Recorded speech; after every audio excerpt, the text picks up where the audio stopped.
Վարչապետ Նիկոլ Փաշինյանը հայտարարել է, որ քրեական ենթամշակույթի դեմ պայքարը պետական առաջնահերթություններից է։ Սակայն մենք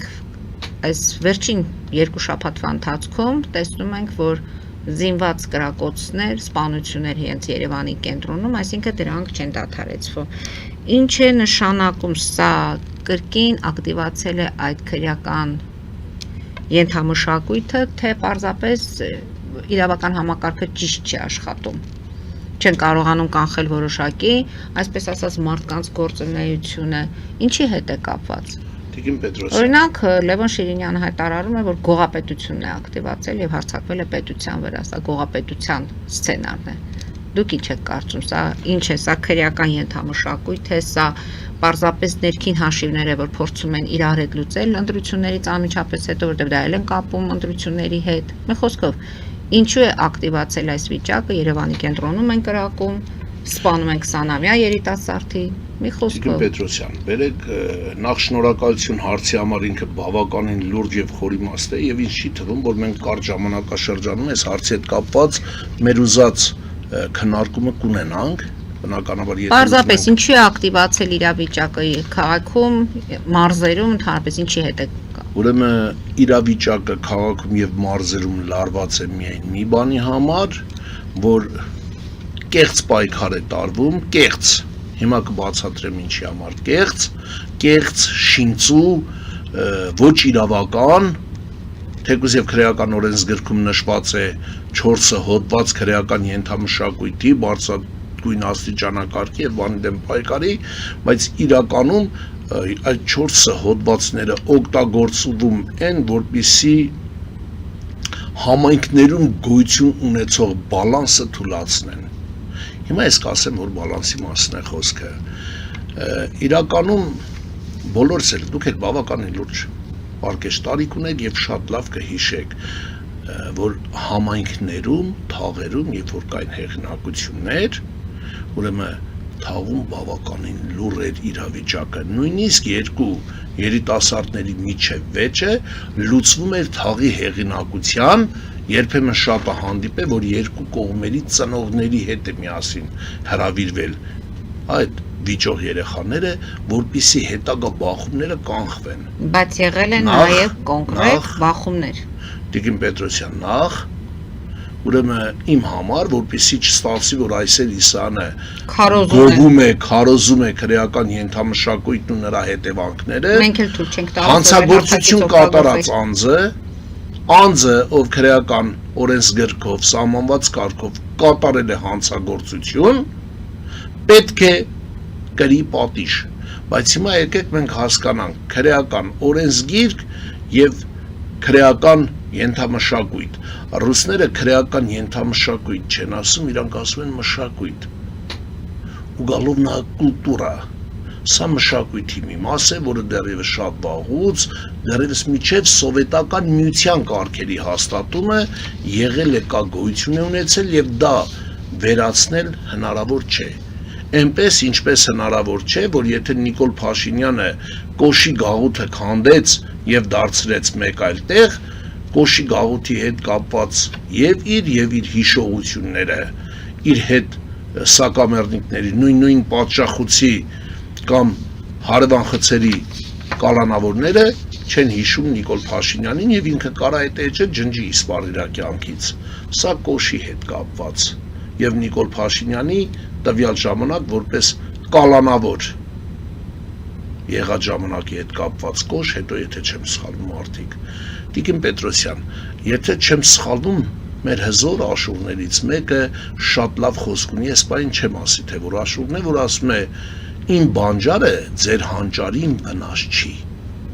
Հիմա տեսեք, քրեական օրենսգրքի 322 հոդվածը խոսում է օրենքով գող ճանաչելու, այսինքն բարձրագույն այդ տիտղոսի մասն է խոսքը, ճանաչելու հետ կապված դրա հետևանքները եւ այլը։ Հիմա հարց. արդյոք օրենքով գող լինելը ինչով է վնասել Հայաստանի Հանրապետությանը։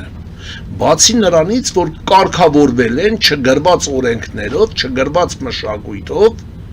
բայց ապրող գոյություն ունեցող մշակույթով, օրենքով սահմանված Հիմա եթե իրենց չեք օրենքով։ քարոզում, միտքը ո՞րն է, պարոն Իսայան։ Տիկին Կա Պետրոսյան, օրենսդրություն, արդեն ենթամշակույթի դեմ Տիկին պայքարի Պետրոսյան, օրենսդրություն։ այդ ես հիմա ուղղակի այստեղից կոչ եմ անում Հայաստանի Հանրապետության նորընտիր պատգամավորներին, ովքեր օգոստոսի 2-ին ընդամենը 2 օր հետո կգնան ազգային ժողով, որպիսի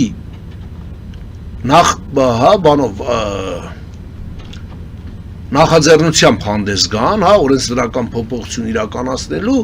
եւ կոնկրետ 322-ից 324 հոդվածները պարտադիր կերպով վերանայեն։ Եթե չեղարկեն, եթե չեն կարողանալու այդ 4 հոդվածները հանել քրեական օրենսգրքից, գոնե փոփոխությունների Դուք ենթարկեն։ առաջարկում եք հանել։ Ես առաջարկում եմ, որպիսի վերանային, որպիսի այնտեղ գոյություն ունեցող սխալներ։ Հիմա տեսեք, ինչա տեղի ունենում, մի քիչ ավելի կոպիտ կասեմ, էլի կներեք, բայց այսպես ասեմ։ Մարդը իր տանը նստած է։ Ու որոշում են, որ մասկեքով մտնեն, թևերը ոլորեն ու տանեն բաժին։ Առանց ոչ մի բանի, հարևանների բոլորի ներկայությամբ եկան ասին գողական է։ Լսի եղբայր, այդ մարդը բիզնեսմեն է, ինքը ունի բիզնեսմեն, դուք գիտեք, որ ինքը ղեկավարում է բիզնեսը, դուք գիտեք, որ ինքը ունի աշխատողներ, ասма չէ, իր աշխատողները չեն, այդ իր հետ, իր կողքին կանգնած, այն խմբավորումն է, որը, ասենք ախրանիկներին հետները տանում են, մեկին տանում են, մեկին պարկասնում են, ինչի համար, դրանից հետո հայտարարությամբ են հանդես գալի, ասում սա պրոֆիլակտիկա էր, լսի, ընտանիքի անդամների աչքի առաջ, թորներով, երեխեքով կին բան, դուք մտնում եք, պարկասնում, տանում եք, դրանից հետո հետ եք թողում, ասում եք պրոֆիլակտիկա էր, սա արդյոք նորվա ձեր ասած իրավունքների ոտնահարում չի, ինչա արել, ներողություն, ինչա անում այդ մարդը, լավ հեղինակություն է, այդ հեղինակությունը դու չես կարող վերացնել, Բայց շատ փորձագետներ նշում են, որ քրեական ենթամշակույթը արդեն որոշակի փողոցային հանցագործություն չէ, այն արդեն մտել է բիզնես, պետական կառավարում, բանակ, Տիկին Պետրոսյան, եթե հիշում եք, նույնիսկ առաջին գումարման ազգային ժողովի ժամանակվանից սկսած ավելին 98 թվականի 99 թվականին ձևավորված ազգային ժողովից սկսած վերցրեք այնտեղ կարդացեք բազմաթիվ հոդվածներ, հեղինակություններ, Նիկոլ Փաշինյանը աշխատել է այդ հեղինակությունների հետ,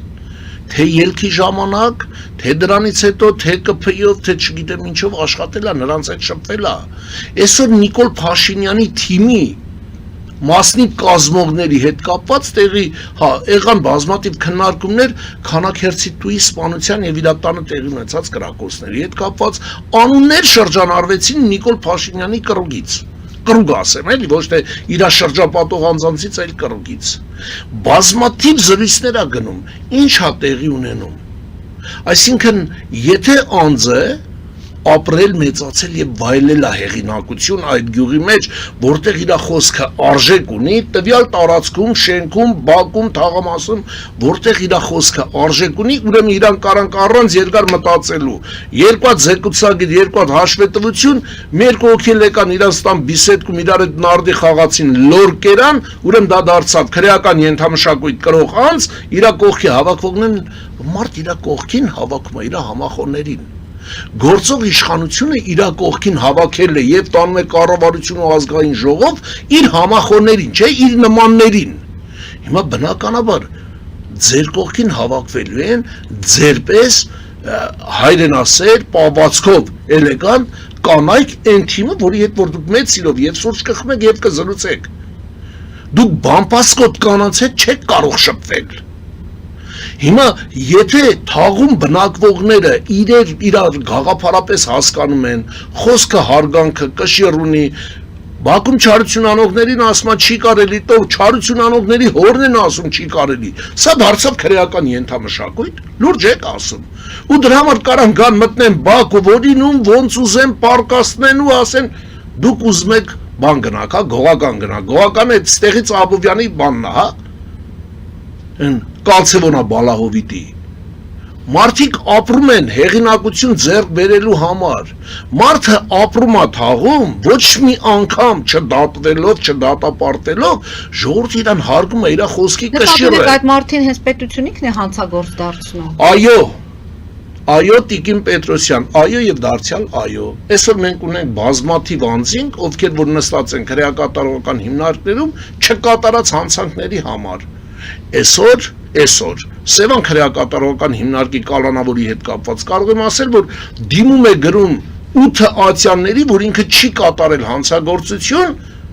եւ նույնիսկ կասկածում է, որ տվյալ քրեական գործում իր փոխարեն ստորագրած կա։ Մենք հիմնավորեցինք, որ Արտյոմ Ղազարյանի փոխարեն ստորագրած կար ոստիկանության աշխատողների կողմից։ Հիմա ինչ ստացեց, ոստիկանության աշխատողները նույն ինքը պետություն է, նոյեմբերյանի մասնախոսքը, Արտյոմ Ղազարյանի փոխարեն ստորագրելով նրան դարձրեց հանցագործ, տարավ դեպի քրեակատարողական հիմնարկ։ Հիմա ինչ անեմ, այսպես շարունակեմ, ես ասում եմ, հավաք լավ, ճանաչել են X անձին օրենքով գող, կամ լավ, ընդունել են, որ նա կարող է որպես հեղինակություն այս թաղում չթողել, որպեսզի բախումներ լինի։ Ես եւ մահացածների ընտանիքի անդամներին եմ ցավակցում եւ իրականում են սպանողների հետ կապված ոչ մի վատ բան չեմ ուզում ասեմ, որովհետեւ չգիտեմ ինչի հիման վրա եղել, տեղյակ չեմ, այդքան կրակոցներ, այդքան բաներ, դուք կարծում եք, որ նախկինում կարելի էր մտնել եկեղեցու մարդուն դանակարել, սրբավայրում անձին դանակահարել ու մնալ անպատիժ, լուրջ եք ասում։ Դուք մտածում եք, որ հիմա ամեն ինչ անում են, որպեսզի, գիտեք, ազգային ժողովը ունի նախագահ, դա ազգային ժողովի նախագահ, դա, հա, ինքն է ազգային ժողովի մի քիչ կոպիտ ստացվում, բայց տերը, տնօրենը, նախագահում է, եւ հարկ եղած դեպքում նաեւ որոշում է կայացնում մեկին ազգային ժողովի դահլիճից հեռացնելու, նիստին 3 նիստի չմասնակցելու կամ բանի։ Ուրեմն կառավարությունը ունի ղեկավար, ով որոշում է կայացնում նախարար նշանակել բանանել։ Նույնպես փողոցը, սիրում են ասել փողոցը ունի տեր։ Եվ այդ փողոցի տերը ինքն է կարգավորելու, որպեսզի փողոցում բախումներ, որպես այդպիսի բաներ չլինեն։ Հասկանում եք, այսօր պետությունը ավելի շատ պետք է շահագրգռված կայացնում այդ փողոցի տերերին, որ բախումներ չլինեն, բայց չէ որ կան դեպքեր, ոնց բախումները իրանք են հրահրում։ Տիկին Պետրոսյան, չկա։ Ոչ, փողոցի իրական տերերը իրական տերեր ասելով, այսինքն իրական հեղինակությունները, ոչ հանցագործները, ոնց որ դուք եք ասում։ Տիկին Պետրոսյան, այո, ոչ հանցագործները։ Եթե փողոցը ունի տեր, ուրեմն ոչ մի տանտեր չի ցանկանա, որ իր տան մեջ հարս ու կիսուր իրար մաս պոկեն, որ երկու եղբայր ինչ որ բանի շուրջ վիճեն, հակառակը ինքը կատարում է իսկական տիրոջ կարգավիճակ։ Թող ամեն մի փողոցում, ամեն մի բակում մի տեր նշանակեն։ Հիշեք, մենք ձեր մոտ ենք խոսել դարձյալ, բայց մի քանի տարի առաջ այդ թեմայից։ Ուրեմն լինում են դեպքեր, երբ որ քրեական օրենսգիրքը կամ քաղաքացիական օրենսգիրքը այլևս անզոր է իրականացնել դրույթներ, որը հենց ինքն է սահմանել։ 3 տարվա վաղեմությամբ չես կարող պարտքը վերցնես, եթե չկա։ Ուրեմն նմանատիպ բազմաթիվ հարցեր ընդամենը մեկ հեռախոսազանգի միջոցով իրականացնում է հեղինակությունը։ Այն փախած մարդուն ես չեմ զլանա կասեմ դեպքը հենց։ Ուրեմն MMM Invest-ը, որ կար Հայաստանի Հանրապետությունում 90-ական թվականներին, ժողովրդին շատ լավ գիտեք, որ Mercury Enterprises ժողովրդին բավականին լուրջ թալանեցին։ Քանի ընտանիքներ իրենց ունեցվածքը դրեցին որպես ավանդ։ Ուրեմն 90-ականներից մոտ 15 տարի անց Նալբանդյան գյուղում Պողոսյան Իլիչ նախկին ոստիկանության աշխատող ընդամենը լսում է, որ Մոսկվայից եկել է իր հարևանի տղան։ Գալիս են տեսնելու հարգանքով բան, ու սենց նեղված ասում է, բայմացար ասում են, տունս ասում, տենց էլ փողը դրեցինք MMM Invest-ը գնացը չեկավ։ Առանց երկար մտածելու, տեղում զանգա տեղի ունենում Մոսկվա, 14 տարվա վաղեմությունից, որ օրենքը ի վիճակի չէր, փոխվել էին ժամանակները, Պողոսյան Իլիչի տան գումարը ոչ թե այն ժամանակվա ներդրումով, այլ տվյալ պահին գործող տան գնի չափով, հետ վերադարձավ Իլիչին։ Հիմա հարց, պետությունն ինչ ասում, ասում դիմեք դատարան, Դատարան կգտնի, դիմում ես դատարան, ասում է ոչ մի թուղթ չունես, լավ, վաղեմությունը 3 տարին անցել է, ոչ մի բան չեն կարող անել։ Տիկին Պետրոսյան, ես սա չեմ կովերքում, հասկանում եք, էլ եմ ասում։ Եթե չեմ սխալվում, Ժիգլովն է ասում, չէ, ասում է, որ դոր ժեն սիդեց թյուրմի է, այդպիսի մի հատ խոսք է, չէ, հիմա եթե հեղինակությունը կարողանում է անխոչնդոտ իրականացնել թաղամասում, քաղաքում, բանում, ընդամենը հեռախոսազանգերի, ընդամենը հանդիպելու, զրուցելու, քննարկելու արդյունքում լուծում են հարցեր, վերացվում են թշնամություններ,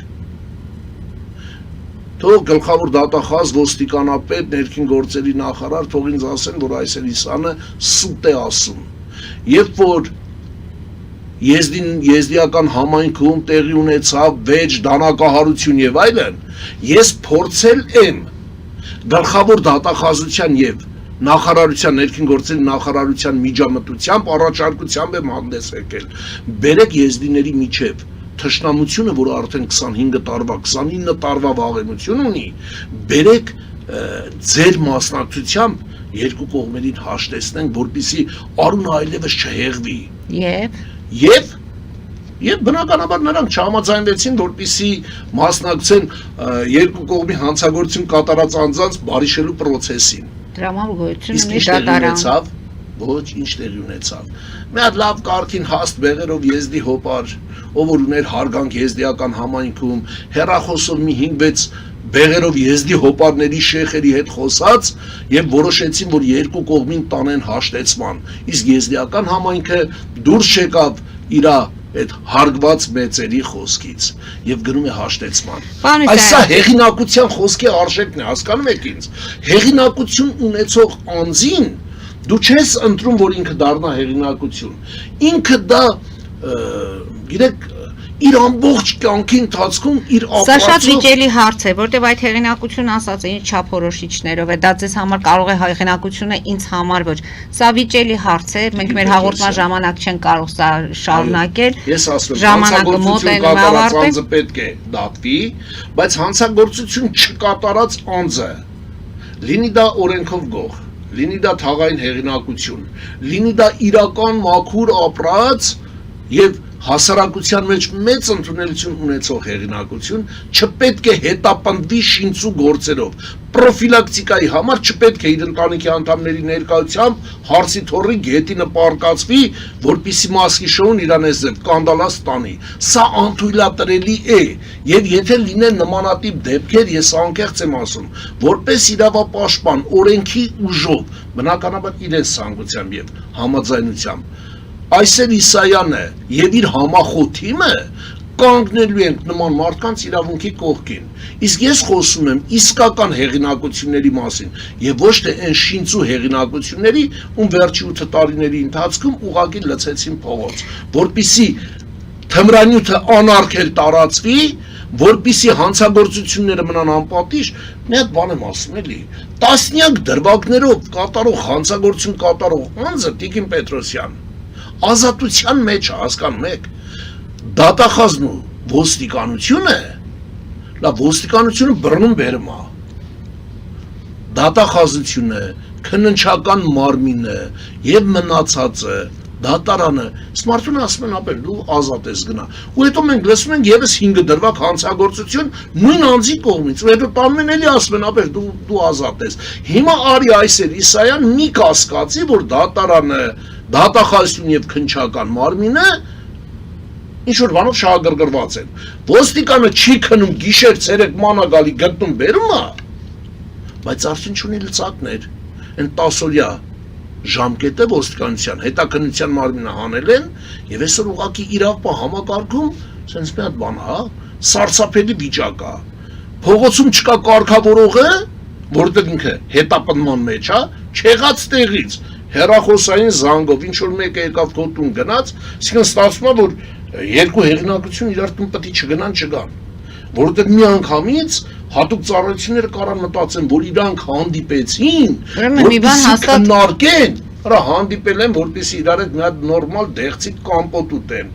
դե դա արդեն վիճելի հարց է չի սա իրականություն է որը կրկնում եմ քրեական ենթամշակույթին վերաբերող քրեական օրենսգրքում արկա հոդվածները Պետք է վերանայվեն պարտադիր կարգով եւ նաեւ դրանց հետ կապված այնտեղ